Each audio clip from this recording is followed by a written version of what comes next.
No one hears much about the little town of St. Paul's, North Carolina. It's located in the southern part of North Carolina, literally 2 hours away from the South Carolina border. It's a quiet town located right off of the Interstate 95. When you get off the St. Paul's exit, the first thing you see in front of you is the ABC liquor store. You turn to your right, there's a Days Inn hotel, owned by the Patel family. I graduated with their son.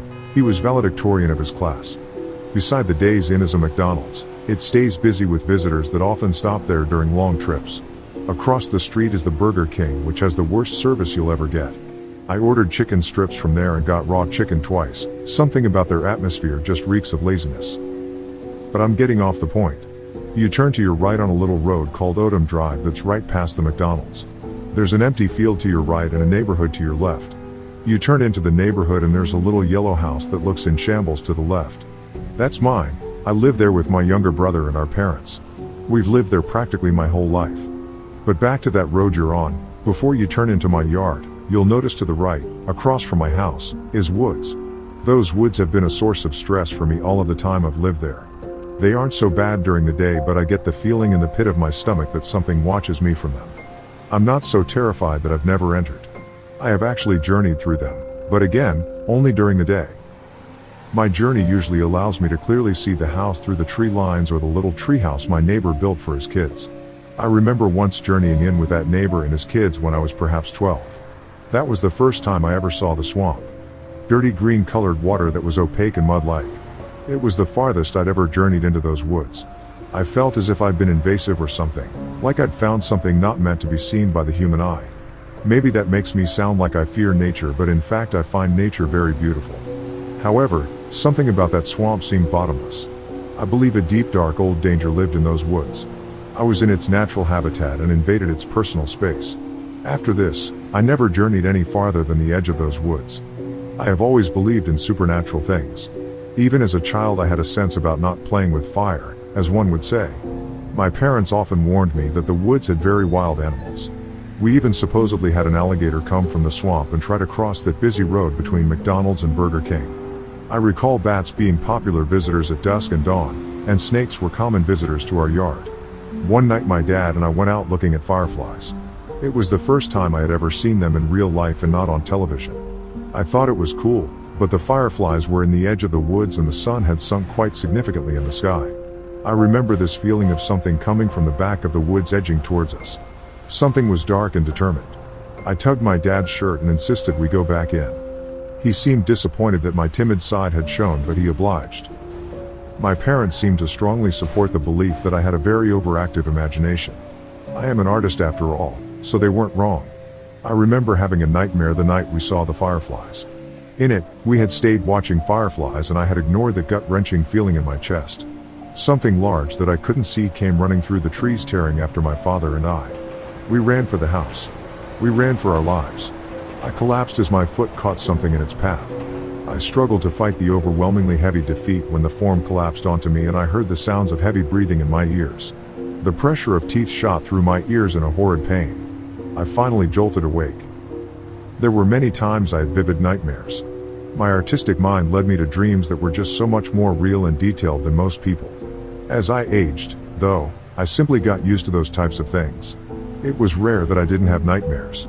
Maybe my parents were right and I did have a very overactive imagination. Time passed pretty quickly, and eventually I was in college. I remember very clearly being a college senior, ready to get out of school and start my life. I think most people have that blind excitement of not knowing what is to come. At least I know I did. It was spring, and the flowers had finally started coming out. I hadn't actually had a nightmare in a few weeks. This is where things started to get strange though. I remember one night I had gone to bed pretty early, around 10, to get a lengthy good night's rest. I remember kicking my blanket half off of me because it was hot. I had always been very warm-blooded for some reason, so I slept better when it was cooler. But this night I decided that the temperature mattered not a lot because there was a lot to be done the next day. Eventually the exhaustion succumbed to sleep. I remember running frantically before tripping. I turned to face what looked like a rabid wolf. It was growling, ferocious, and edging closer, slowly and ominously. Its eyes had a film over them, making it appear blind, but yet it looked right into my soul. It was then that its head contorted upside down, still bearing into my soul as the deformed beast edged closer. I jolted awake. I looked at the clock, which read 3 a.m. I collapsed back into my pillows and stared at the ceiling. The next night I anxiously went to bed. I closed my eyes, and dreamless sleep awaited. But relief was short-lived. When I woke up again at 3 a.m. I sat up, having this ominous feeling return to my chest. I gasped in the hot North Carolinian air. I looked at my window. The blinds were closed except one that appeared to be drooping open. This wasn't abnormal, as I occasionally peeked through them. This night, however, I decided it was in my best interest to close them. I had just got to the window when a shadow darted across and the blind closed on its own. Terror arose as I returned to the shelter of my bed. The next morning, I grabbed the tape and taped them shut. I remember the third day was hot and I had been finishing up with my class. My mother called to inform me that my grandfather was ill and she needed me to come get her from the rest home where he was residing. I drove to the rest home and we visited for a little while. I remember sitting in the rest home waiting on my mother to help my grandfather eat. I had pulled up my laptop to work on a paper when a dog entered the room. Its eyes were glazed over just like the beast in my dream, making my heart sink, but its kind presence was undeniable, so I reached down to pet it. The dog gently rested its head in my lap. It looked at me, and I felt as though it actually may be trying to warn me about something. My mother emerged from the room and we left for home. My driveway in the backyard resides next to a hill. Being as we don't own that land, we have no permission to touch it because it's owned by the town. Therefore, there are overgrown weeds that make it impossible to see over. On many occasions my dad would grumble that there could be bums right next to us ready to rob us and we'd never know. Nonetheless, it was overgrown and no one could do much, so complaining got us nowhere. My mother was frustrated about the complications with my grandfather's illness, and I recall I letting her drive home. Driving somehow channeled that anger. I won't say it soothed it, but by the time we got home and got out the car I knew she'd be alright. That's how it always worked. She had been extremely stressed and I just let her vent. We finally arrived home. I remember us talking, but not what about. It isn't very important in the grand scheme of things.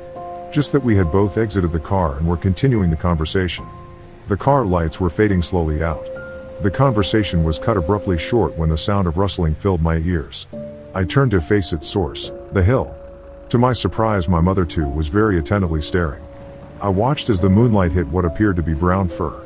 It descended from the hill. It was then that the sounds of heavy breathing raised to our ears. My mother, who had always said I had a very overactive imagination, the same woman who usually said pay it no mind, now said, "What is that?" I heard the creature charging toward us and remember only one thing. My voice yelling, "Run, Mom." We ran into the safety of our house, quickly closing the door behind us. My dad and younger brother greeted us, noticing our obvious terror. They grabbed flashlights, shining them out into the yard while remaining safely behind the glass door we had just run through. My brother muttered, "I think I see a dog. Or something. Furry." My dad nodded, "Sounds like it's just a coyote." My mother retorted, "Why would it come to the car though? I've never seen a coyote come to the car." My brother shrugged, "Maybe it's rabbit." I remember a sense of relief. Relief, that for once, I wasn't over-exaggerating. That maybe if I was right this time, I had been right the other times I sensed an ominous presence. In which case, was this thing following me long before? Was it what I saw in my dream? I had a lot of unanswered questions and sleep had been much harder to obtain. The next day I left for the weekend to go on a trip. My return was met with findings of my younger brother and father. They had been cleaning the yard that weekend. When they got to my mother's car, they found something they had not expected. By the back tire was an animal hind leg, stripped of nearly all its meat to the bone. In fact, the only hint that it was even an animal was the paw. Upon further inspection, the leg appeared to belong to a larger raccoon. We decided to see if perhaps there was any trace of this beast on the hill. All we saw were possible raccoon tracks, and what looked like a bigger animal's paw print. I never saw the beast again after this. My brother came home telling stories about the adjoining neighborhood. A wild animal the size of a Great Dane had been seen across the neighborhoods and was aimlessly eating squirrels and other small animals. One of my brother's friends that lived on the street told of his personal encounter. He had taken the trash out after dusk when the beast approached him. He owned a German Shepherd who leapt to defend him. The beast easily grabbed the German Shepherd and tossed him into a nearby wall, wounding the dog. However, my brother's friend had already entered the house and avoided conflict. I've never seen the beast again. I don't know if it still lurks in our swamp. Sometimes I think I may hear it lurking in the swamp, but I've never dared to let curiosity get the better of me. I do what I've always done, go into the house and never leave after dark. The dark is full fears beyond comprehension. Fear that summoned a beast that terrorizes the little town of St. Paul's.